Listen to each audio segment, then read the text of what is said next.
tell me what value is? Remember value from grade 9? Right, pretty much. Value is your lightness and darkness of something. So instead of doing shading with a pencil, you'll be getting your lightness and darkness, your volume, your three dimensions, your shadows, all of those things by doing different techniques with ink pen. And if you just look up at the front here, you're going to get a piece of paper that's this size. You'll have 6 squares across the top. You'll have 6 squares across and 6 squares down. And basically, your squares will be about an inch big, because that's how I cut it. One of the things that I would suggest to you, because oftentimes it takes people a while to get used to the technique of working with the pen and ink, and a lot of times it runs and you make mistakes. So I would suggest that once you get your strips drawn on here, you cut them off. So you'll end up with 6 pieces of card that go along like this. You can see them up here. This is another student. We had it laminated just to give you an example. And I've drawn it up here as well. So you'll have 6 squares all around. And basically each one is a row. So your first row you'll do hatching. Your second row cross hatching. Third row stippling. And then you have 3 to do patterns of your choice. And you can see that from here what other people have done. And you can also see the value. So you start off with a very light value. So if a lot of light was shining on that side of an object, you would only do a small number of dots for stippling, a small number of lines for hatching, and a small number of lines for cross hatching. And then as the object got darker, you would add more and more and more texture to the other side, so that the lines are so close together and the dots are so close together, it almost looks flat. And you probably have a better perspective of that from back there. It all just looks like you have a grade card or a value scale in front of you where it goes from very light to very dark. And that's what we're aiming at with the practice card. So, as I said, I've written it up here. You start off with hatching, which is just, hatching is like this. Just basically straight lines on an angle. As you want something to look darker, your lines get closer together. Cross hatching. It's very simple. You cross over the lines that you've already done in another way. A lot of people like to do this on the diagonal. You can also do it straight up and down. And you work with your values. So your crosses, your lines will be far apart at the beginning and get closer and closer and closer together, so that at the end they're so close together it almost looks like it's a solid. When you do the cross hatching, it's the same thing. You see a lot of white, less white, to the point where it almost looks like it's solid. And then the stippling, some people find the stippling is the most difficult, and they start getting the pen, and they start bashing the pen like this, and I end up with a pen that looks sort of like this. And people say, gee, my pen broke. And the ink splattered all over the place. Reminder, you're grade 11. Yeah, I know. Hey. I didn't get that now. So, He's talking. just leave it. I'm happy about it. Then you're not playing with it, and I can continue my lesson. Right? Good. So, everyone will be using a pen like this. You'll have a proper nib, not a broken one like this. And people will also come and say, it's not working, it's broken. When you write with this, you don't press down straight like this. You have to do it on an angle, sideways, because that's how the pen was used. A lot of you still might be in classrooms where even the modern desks have a little circle in the corner. That was where people put their inkwell. And they were given a pen like this, and they dipped it into the inkwell, and they wrote their lessons from the chalkboard on paper with a pen like this. I want to do that in all my classes. I don't. Yes. I've used these pens before.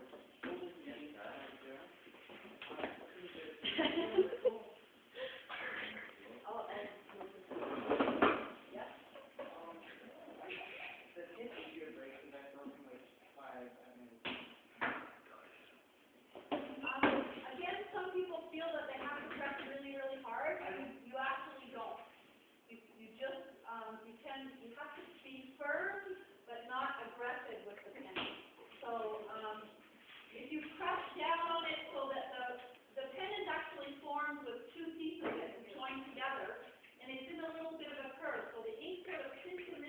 here, and works its way down between the two forks in the pen and comes out the end. So if you press too hard, the little forks separate, and you end up with two lines instead of one, and then the ink doesn't flow down properly and your pen gets destroyed. So those little two things are meant to stay together. So if you're pressing so hard that they separate, that's not a good thing.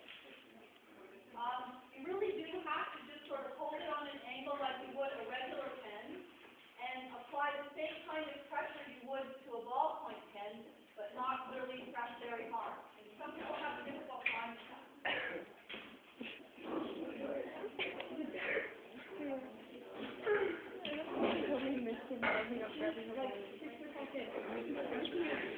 Hi guys, Ronnie Charles, if you guys have any extra change, like pennies, nickels, dimes, quarters, everything else. Okay, anyone? I do. Only nickels. Let me hold your balloon. I accidentally figured out. This one?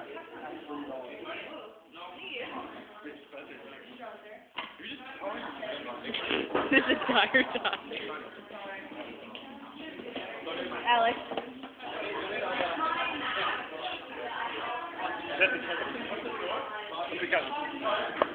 I've recorded your stupidity this entire time.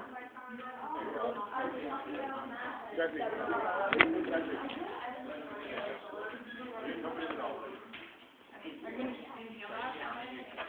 Attempt to. Just do it. Just do it. Hello?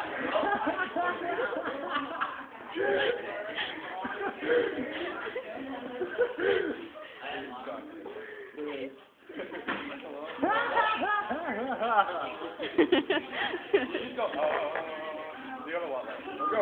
I'll do a stream. Remember that one time we actually did it? This doesn't make any sense. Oh. Okay.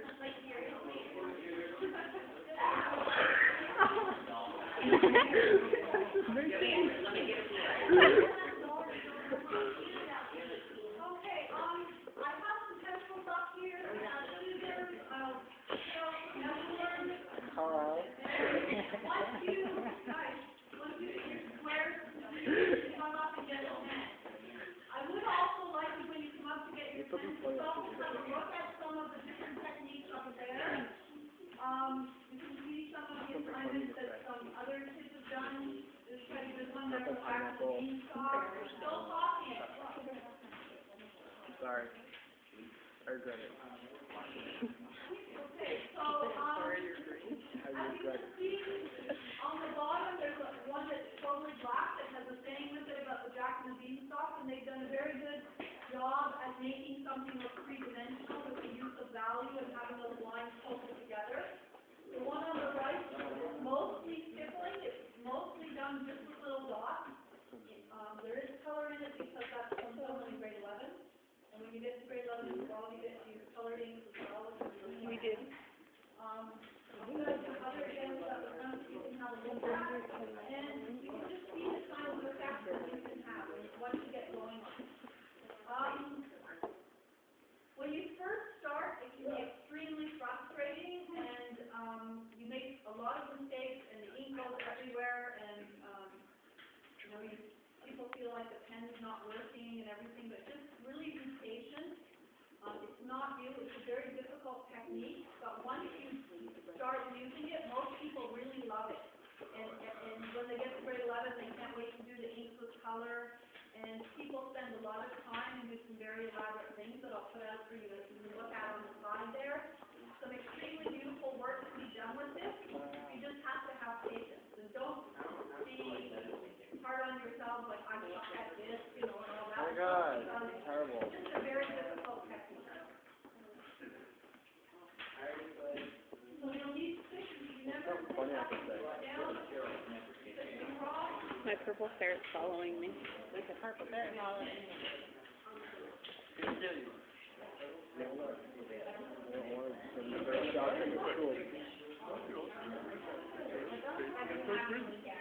What? Did you ever watch I mean, someone.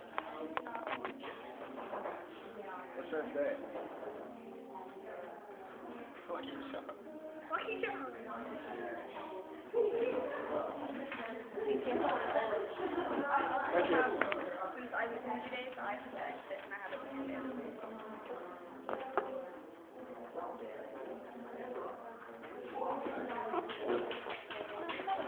What should I say? What should I say? My Lucky Charms are magically delicious.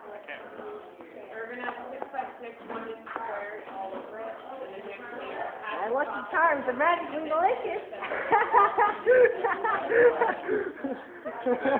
The Lucky Charms are magically delicious. Yeah. You just made me day.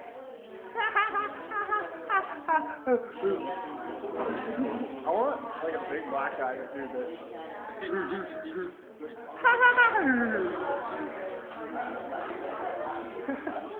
Yeah, no, what's this? Oh, hello. Oh, hello, I'm Roro. Hello, I'm yellow.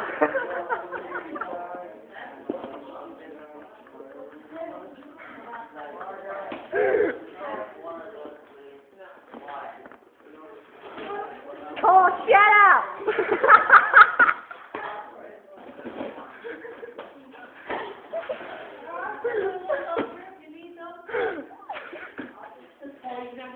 I got that.